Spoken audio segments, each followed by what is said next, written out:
All right, here's the third video, the practice test. Yes, and I got these animals there.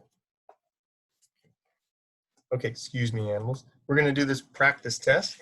Okay, so answers are at the bottom. I'm gonna go quick once again. Name the quadrants, just look them up, find out what quadrant you're in. We're going backwards here 100 degrees, so you're thinking negative 100 degrees. Wait a minute, I'm going negative, I'm going this way. There's 90, a little bit farther. Negative 100 degrees. Here's quadrant 1, 2, 3, 4. I'm in quadrant 3. Name the reference angle. So the reference angle, remember I had the big wheel with the string? The reference angle, we're always trying to get as close to the horizontal axis. So if you have an angle over here, your reference angle is right here. It's just like trying to make like a little triangle. If you were down here, your reference angle would be right here. Because, you know, if somebody says draw a triangle with a 100-degree angle, you're like, I can't do that. If 100 degrees, so 20-degree angle, here's 20 degrees, you're going to just draw a triangle with a 20-degree angle. That's called the reference angle. 100 degrees, I can't draw a triangle with 100 degrees. I have to go, well, where the heck's 100 degrees? Up here, 90, over here somewhere is 100. So all the way here's 100. So here's my triangle. Always go to the x-axis. So if I'm going to go 100 degrees, whoa, way over here, then my triangle is going to be right here. And I go, well, how much farther do I have left to go? 80 degrees. So you're trying to say, where do I make my triangle? It's always, always connect the string to the horizontal axis. Likewise, if I were down here, there's another one over here. Maybe I went past the 180. If I did the 190, I'd be 10 degrees past. Once again, looks like a butterfly. Okay, there's the butterfly. So when I said 13 pi over 4, I'm like, 13 pi over 4, well, that's kind of confusing. So first I thought, looked at my circle and go, 13 pi over 4. Here's pi over 4, that's 45 degrees. So I go, wait a minute, 1, 2, I'll count by 45s. 1, 2, 3 pi, 4 pi, 5 pi over 4, 6 pi over 4, 7 pi, 8 pi, 9, 10, 11, 12, 13. Here I am, 13. Is that what I wanted? 13 pi over 4. I'm down here, so if I'm at this angle, this little paper clip, I'm like right there, then what am I close to? Am I close to 0 or 180? I'm over here. I'm 45 degrees past 180. So if I try to draw that triangle, I'm down here, and this angle right in here would be 45 degrees. Okay, coterminal, just add or subtract 360. Supplement, make what adds up to 180. Supplement are angles that add to 180. So what do I add to 170? 10 to make 180. Change degrees. I just did some fresh paper. 5 pi over 2. I could do this again. Change the degrees. I'll do that conversion. 180 over pi. Once again, this is way down here. Degrees to radians, radians to degrees.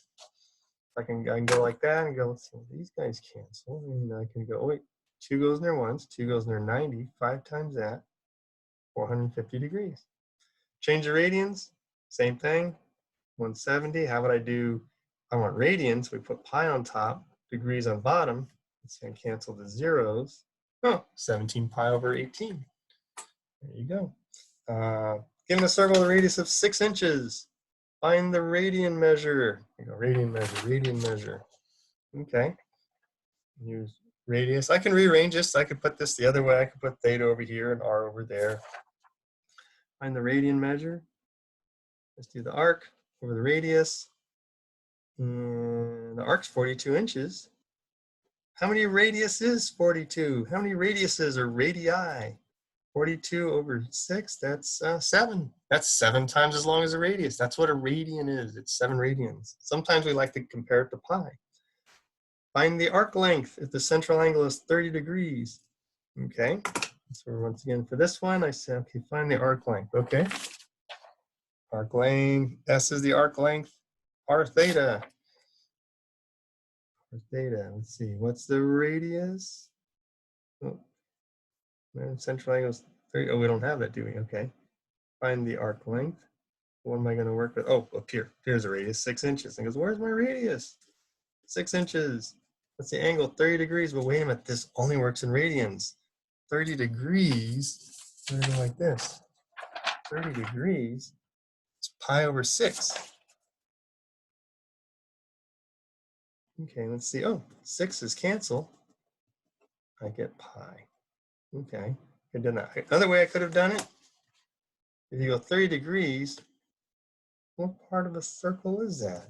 That's a 1/12 of a circle. I could have done that, but this is easier. Okay, here's a ride at the fair, the wheel of vomit. The radius is 15.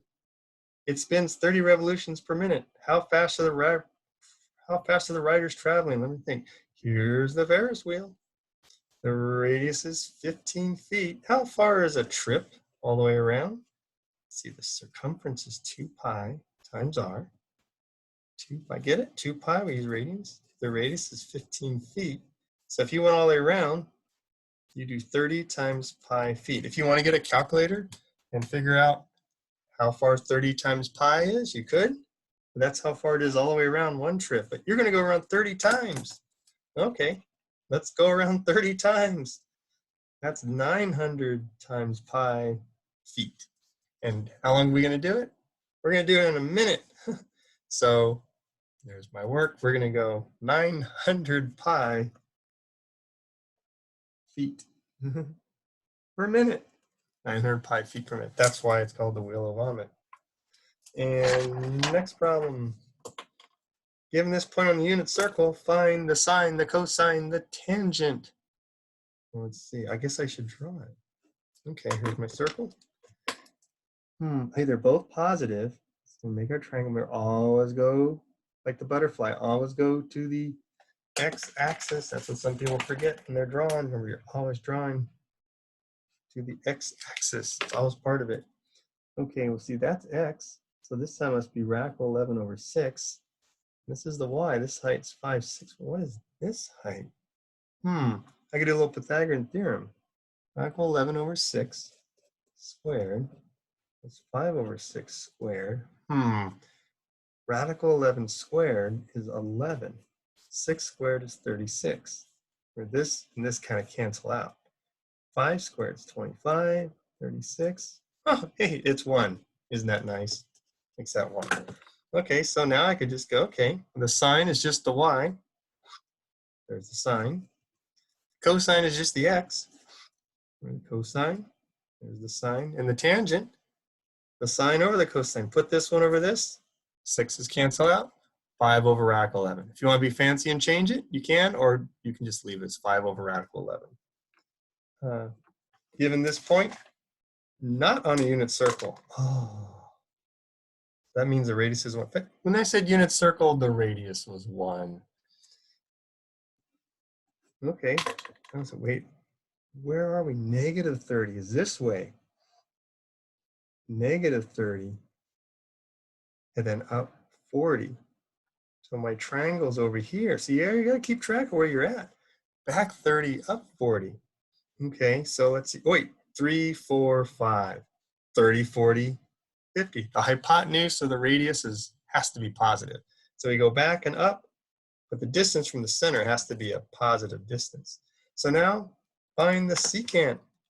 Let's see, secant. Oh, secant is just cosine upside down. So what was the cosine? Oh yeah, the cosine's the x. Let's just put him upside down. Oh, wait a minute. We don't have a 1 over here. The cosine is the adjacent over the hypotenuse. Oh wait, we want secant. Flip him over. Negative 50 over 30. There's your answer, negative 50 over 30. I reduced it to negative 5/3.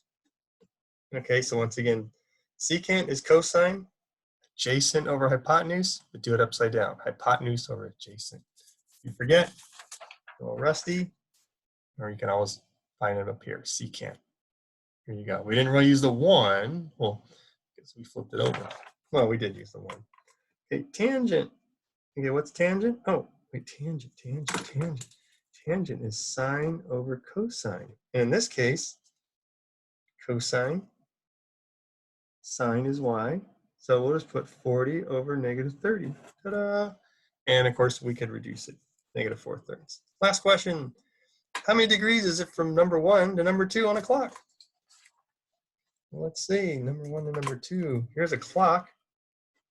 My clock, it's got 12 numbers all the way around. If I go from 1 to 2, that's just one group of numbers. That's well, let's see, there's 12 numbers. I went 1/12 of the clock, didn't I? I just did 1/12 of the clock. If a clock is 360 degrees, then I just do one of the numbers. Why don't we just divide it by 12? That's 30 degrees. Yeah, 30 degrees. 30 degrees times 12 numbers is 360. 360 divided by 12. And that's the end of that. These guys, I drew them out. It says without your unit circle, but right now, you can just look them all up on your unit circle. Okay, but here I am doing manually. And there you go. Okay, so the test on this stuff will be Friday and Friday only. Tomorrow we'll actually start chapter 5.